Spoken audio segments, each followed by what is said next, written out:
శ్రీమాత్రే నమ. జయ గురు దత్తాత్రేయ నమ. ఈ వీడియోలో మనం ఫిబ్రవరి 1వ తారీఖు నుంచి 28వ తారీఖు మధ్యలో జరగబోయే మాస ఫలాలు మిథున రాశి వారికి ఏ విధంగా ఉంటాయో తెలుసుకుందాం.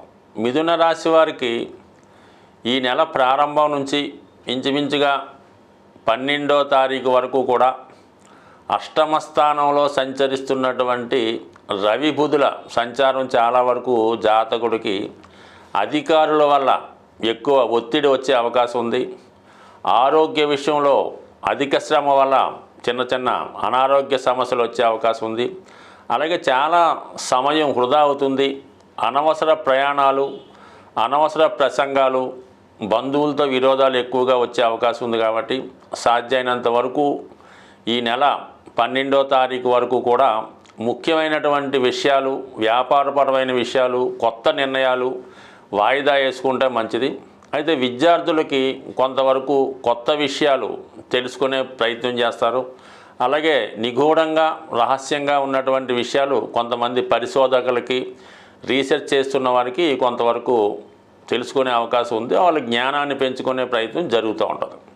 అయితే ఇంకా రవి భగవానుడు ఈ ఫిబ్రవరి 12వ తారీఖున భాగ్యస్థానంలోకి ప్రవేశించి అక్కడ ఉన్నటువంటి శని భగవానుతో కలిసి ఉండడం వలన ముఖ్యంగా ఈ రాశి వారికి నూతన ఉద్యోగ ప్రయత్నాలు, అలాగే విదేశంలో దూర ప్రాంతంలో ఉద్యోగ ప్రయత్నం చేస్తున్న వారికి చాలా వరకు మీ ఉద్యోగ ప్రయత్నాలు నెరవేరే అవకాశం ఉంది.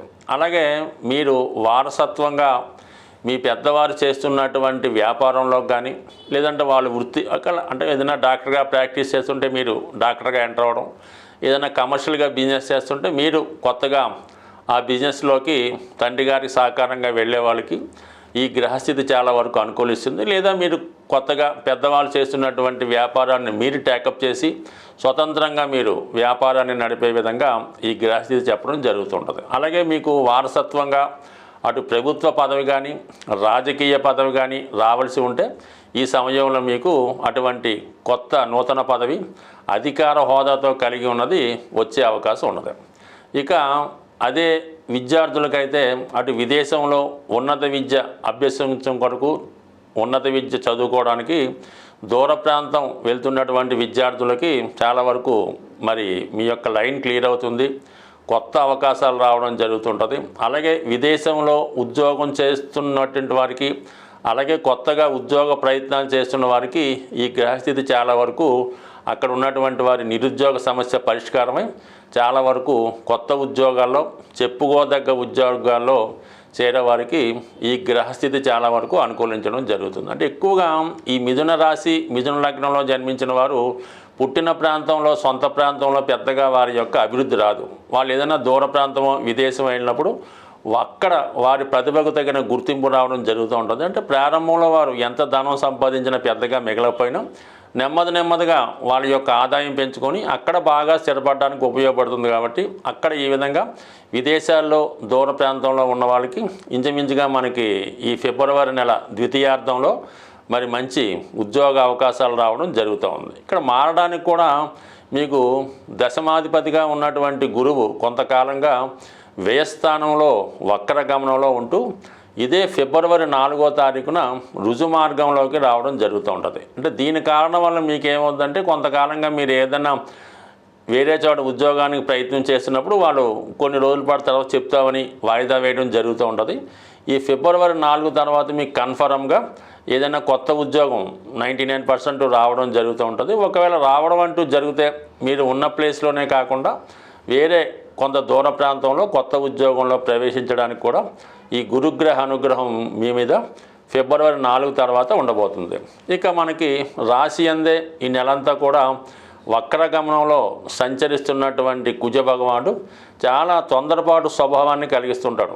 ఏ విషయాన్ని కూడా ఆలస్యం చేయకుండా ఎంబటినే చేయలేనటువంటి ఆలోచన. ఒకవేళ అప్పు ఎవరికైనా ధనం ఇవ్వాలన్నా ఎంబటినే ఏదో విధంగా దాన్ని తీర్చే ప్రయత్నం చేస్తారు. అలాగే మనకి రావాల్సి ఉన్న వెంటనే వసూలు చేయడం జరుగుతూ ఉంటారు. కాబట్టి ఏదైనా నిదానంగా ఆలోచించి నిర్ణయాలు తీసుకోవడం మంచిది తప్ప మరి ఏదైనా ప్రమాదకర వృత్తుల్లో ఉన్నవారు, అలాగే వాహనాలు వేగంగా నడుపుతున్నవారు చాలా వరకు ఈ సమయంలో జాగ్రత్త వహించడం మంచిది. బట్ ఓవరాల్గా అలాగే మీరు ఈ సమయంలో ఏదైనా కొత్త గృహం కొనుక్కునే ప్రయత్నాలు చేస్తే మరి ఫిబ్రవరి 4 తర్వాత మీరు కొత్త గృహం కొనుక్కోవడం కానీ వేరే గృహంలోకి మారడానికి కానీ ఈ గ్రహస్థితి మీకు అనుకూలించే అవకాశం ఉంది. సాధారణంగా మన రాశి ఫలితాలు ఫాలో అవుతున్న వారికి గ్రహాలు ఎంత అనుకూలంగా ఉన్నా ప్రతికూలంగా ఉన్నా మీరు నివసిస్తున్నటువంటి గృహం తాలూకా వాస్తు ప్రభావం కూడా చాలా వరకు ఈ మీ యొక్క నష్టాలు లాభాల మీద ఆధారపడడం జరుగుతూ ఉంటుంది. సుమారుగా మీ గృహంలో వివాహ ప్రయత్నాలు వాయిదా పడుతున్నాయి, ఎంత ప్రయత్నం చేసినా వివాహం జరగడం లేదనుకున్నప్పుడు మీ గృహంలో వాయువ్య భాగంలో దోషం ఉందేమో గమనించండి. ఆ దోషం సరి చేసుకోవడం వల్ల మరి వివాహాలు తొందరగా జరుగుతాయి. ఇక మీ కుటుంబంలో పిల్లలకి ఉద్యోగాలు రావడం లేదు, వాళ్ళు ఊరిక ఖాళీగా కాలక్షేపం చేస్తున్నారు అనుకున్నప్పుడు ఖచ్చితంగా మీకు ఈశాన్య భాగంలో దోషం ఉండడం జరుగుతూ ఉంటుంది. మరి ఈశాన్య భాగంలో దోషాన్ని సరి చేసుకోవడం వల్ల మీ యొక్క ముఖ్యంగా మగపిల్లలకి ఉద్యోగ ప్రయత్నాలు ఫలించే అవకాశాలు ఉన్నాయి.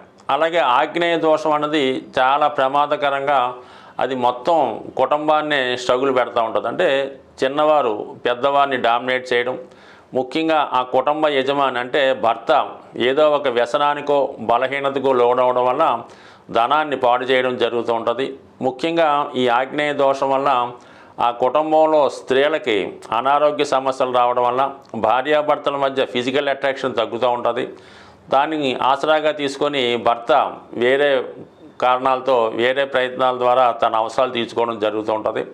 అలాగే వివాహం అయిన తర్వాత కూడా ఆడపిల్లలు తరచూ పుట్టింట్లోనే స్టే చేసి పుట్టింటి మీద పెత్తనం చేయడం జరుగుతూ ఉంటుంది. అందువలన ఇటువంటి దోషాలు ఉన్నవాళ్ళు ఆగ్నేయ దోషాన్ని కూడా సరి చేసుకోవడం మంచిది.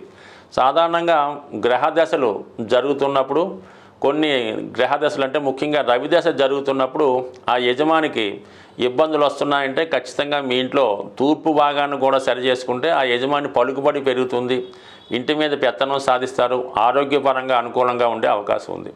అదే శుక్ర మహాదశ జరుగుతున్నప్పుడు స్త్రీలకి అనారోగ్య సమస్యలు, ఎక్కువ ధనం ఖర్చు అవ్వడం, లగ్జరీగా ఇన్ఫ్లుయెన్స్ అవ్వడం ఇవన్నీ జరుగుతున్నప్పుడు మరి ఆగ్నేయ భాగాన్ని సరి చేసుకుంటే శుక్రదశ యోగించే అవకాశం ఉంది. బట్ ఏదైనా కేవలం మన గోచారాన్ని పట్టుకొని దాని మీదే కాకుండా మనకి జరిగే దశలు, అలాగే మనం నివసిస్తున్నటువంటి గృహం, మనకు ఉన్నటువంటి ఇతర స్థిరాస్తుల యొక్క ప్రభావం కూడా మానవుడి యొక్క జీవితం మీద పడుతూ ఉంటుంది. కాబట్టి ఏదైనా ఒక సమస్య దీర్ఘకాలికంగా ఎంత ప్రయత్నం చేసినా సక్సెస్ అవటం లేనప్పుడు అటు జాతకాన్ని అటు గోచారాన్నితో పాటు మనం నివసిస్తున్నటువంటి గృహాన్ని కూడా సరి చేసుకోవడం వల్ల ఖచ్చితంగా మీ యొక్క సమస్యలు పరిష్కారం అయ్యే అవకాశం ఉంటుంది. స్వస్తి.